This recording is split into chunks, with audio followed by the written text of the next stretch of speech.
Thank you for joining me. I just wanted to have a conversation about civic engagement with young voters. Yes, Um, ma'am. but just to get started, if you wanted to talk what your day-to-day roles look like as Secretary of State. Well, sure. Each day looks different, obviously, but in the Secretary of State's office, two of the most visible things that we have in our department are the Division of Elections as well as the Tennessee State Library and Archives. And of course, this being a presidential year, it's what our Division of Elections refers to as our Super Bowl. So it feels like that's consuming a lot of our bandwidth, as well as something that probably people don't really know about is I'm also charged every year with presenting on the state's economy to the credit ratings agencies out of New York. So continue to demonstrate Tennessee's great story of credit worthiness, unlike a lot of other states out there. I serve on 15 different boards and commissions that touch a lot of different parts of state government. And we just have a really unique opportunity to intersect with customers in many ways. We're kind of like the Mikey of government. If you remember Mikey from the Life Cereal commercials, not the first ones. I know they've redone these now for your generation, but whenever nobody else will take it, give it to Mikey, he'll eat anything. And so we wind up doing a lot of things that range from fantasy sports to charitable organizations, to administrative law judges, to libraries, to business formations, to elections, etc. So it's never a dull moment around here. Definitely. And then if you could briefly sum up why young voters are significant, what would you say? Well, I think all voters are significant, but I think young voters are not punching at their weight. When you look at voter turnout by percentage, 18 to 25-year-olds have the worst voter turnout of any demographic out there. And then if you're 18 to 25-year-olds and you wonder why that elected officials or candidates are not talking about your issues, they don't talk about your issues because you don't go vote. And so we have a lot of people nowadays who think that, hey, I posted something on Twitter, I posted on Facebook, I liked something on Instagram. They do it in that realm and they think they've done something. The bottom line is the way to make your voice heard is by exercising your right to vote. Get registered, participate in the process, be an educated consumer. And if you really want to make an impact, don't just stop there. Be willing to be an amplifier of your voice and go out and encourage people to vote as well and try and convince them of your views so you can amplify your impact at the polls and elect people who represent your values. And that's significant because people shouldn't vote my values. They shouldn't vote their parents' values or the person sitting next to them in class or the cute boy or girl they met at a party last week. Vote your values because no one can do that like you can. What would your advice be, and what would be the best way for students to become more educated prior to voting? Do you have any websites, podcasts, programs that you would recommend? Wow, there's a lot going on out there. And so you raise a really important thing about how to go find trusted sources. So, I think people need to make sure they have a diversity of views. And, I like the Wall Street Journal, but also at the same time, I look at Fox News, I look at CNN, I look at the Washington Post, because I want to know what different views are out there as well. But if you want to know about a candidate or you want to know about a race, go to both sides in the race and see what those individuals say about themselves. And also then be willing to, search around the internet for other trusted sources, and don't look for sources that have a kitten for a profile pic and 79 followers. Go to people that you trust. And that can be individuals, it can be sources online, it can be, not the professor or individuals, but it can be your friends, it can be professors, it can be loved ones, and engage in conversation. Because I think one of the things that we don't do enough of is we don't talk about civics, we don't talk about politics, we don't talk about government because we're scared of conflict. And what we've got to learn to do is have those conversations and learn how to disagree without being disagreeable. And I think if people will find that they'll engage in that, they'll be pleased at the depth of conversation and the depth of relationships they would build long terms, and how much better that prepares you for the society outside of college, especially. And then planning, we know it is a presidential election this year, which are always bigger for voter turnout. but could you give a little information about the difference between local and national voting? Also, how that plays into effect with midterm elections?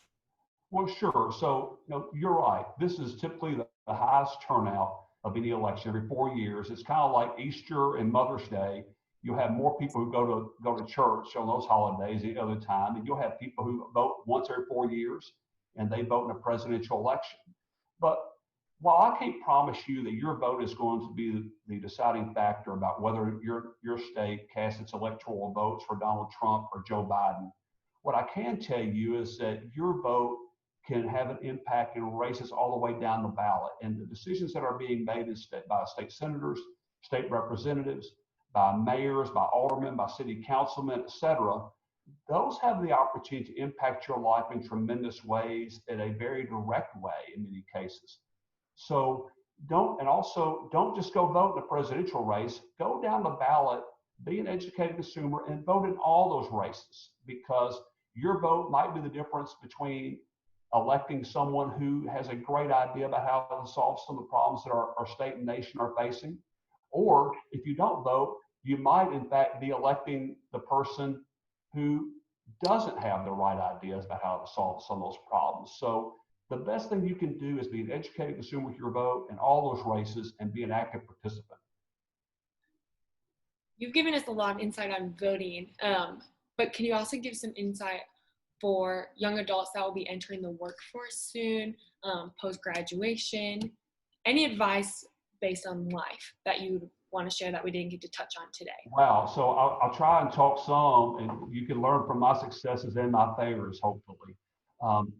Realize that when you graduate college, that employers are not necessarily just waiting on you to walk through the front door. They're going to recruit you. I mean, you're going to have to look, you've got to be an active participant in the process. But I think when you go to that first job interview, that number one, you need to know what you stand for. You need to know what your core values are. And you don't go in the door kicking and screaming and saying, I'm here, I know you've been waiting on me. The bottom line is that employer's going to have choices. So you got to figure out what you bring to the table. And in college, you should be about figuring out how to tell others what you did with those 4 or 5 years out of your life, and how you develop a track record of accomplishment, how you know you can define success, and have an idea about what track you want to pursue, and also know there are so many different paths to success in this world today. There's a lot of people who think if you want to be Secretary of State or governor or what have you, you got to go get a political science degree and go to law school. That's not it. The truth of the matter is, if you will be intentional about the things you do each and every day, then you will find a way to get to where you want to be. And also, I'm convinced that God will take you and pick you up and put you where He wants you. And I apologize if I offend anybody by that, but I'm a true believer that the little decisions you make each and every day, that God can take those and do something positive with those, even maybe when you didn't have positive things intended with them. The last thing I would caution young people about, especially, and I see this happen with people, develop your brand. And I talked earlier about being able to articulate how you spent your college years, how you know you were successful, what you bring to the party. But also, those are positive things. Also, minimize the negative. People use social media nowadays in strange ways. And, if you got to decide, you want to send the message out that what you're really about is lounging by the pool with a cold drink in your hand and hanging out late on Saturday night, sleeping late on Sunday morning, and showing everybody what your hair looked like when you hadn't combed it for 2 days. Think about what your prospective employer and your future husband, future wife, what you're really trying to tell them about you. Manage your brand carefully. And some people believe they have their social media locked down tight. And hey, only my friends can see that. What you don't know is one of those friends in an instant could take a screenshot and forward that out to their network, and you have lost complete control of your own brand at that point. So be very wise about the things you use social media for, and try to figure out if you'll use that for good or if you're going to use it for something not so good. Thank you. My final question loops back around to civic engagement.